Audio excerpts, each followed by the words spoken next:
کے بچے زیادہ جننے والی ہو۔ فرمایا یا رسول اللہ ایسے پتہ کیسے چلے گا کہ عورت کا کس کو پتہ ہے بچے کیسے زیادہ جنتی ہیں؟ فرمایا اس کی بہن کو دیکھو، اس کی والدہ کو دیکھو، اگر ان کے اولاد زیادہ ہیں تو معلوم ہو جائے گا کہ یہ اولاد والی ہے۔ تو اللہ کے نبی نے فرمایا ایسی عورت سے شادی کرو جو زیادہ بچے جننے والی ہوں۔ اور آج ہمارے معاشرے میں کہا جاتا ہے کوئی بچے سب سے اچھے، تو میرے بھائی اور اولاد کو قتل کیا جاتا ہے، منصوبہ خاندانی منصوبہ بندی کرتے ہیں۔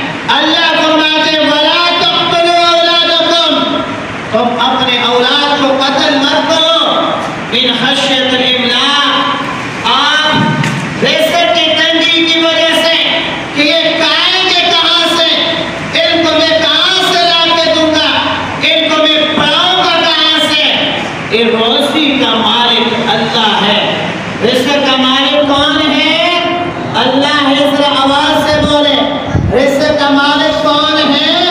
اللہ کی ذات ہے۔ جب رزق کا وعدہ اللہ نے کیا ہے اور آپ یقین کرتے، آپ شادی کے بغیر روزی کیسے دی؟ شادی کیا، اس گھر والی کی برکت سے آپ کی روزی میں کتنا برکت آیا۔ آپ کو اللہ نے اولاد دیا، ان اولاد کی برکت سے اللہ نے آپ کی روزی میں کتنی برکتیں ڈالی ہیں۔ یہ برکتیں جو ملتی ہیں یہ شادی کرنے کی برکت سے ملتے ہیں، اولاد کی برکت سے ملتے ہیں۔ اللہ آپ کی روزی میں برکتیں عطا فرما دیتے ہیں، اللہ آپ کی کاروبار میں برکتیں عطا فرما دیتے ہیں۔ تو میرے عزیز بھائیو بزرگو دوستو، اس فتنے کی دور میں، انٹرنیٹ کی دور میں، فحاشی کی دور میں، اور جب زنا عام ہو چکا ہے، آج نکاح کرنا مشکل ہے، آج زنا کرنا آسان ہے، آج ہر گلی محلے میں ہر جگہ آپ کو زنا کرنے والے ملیں گے۔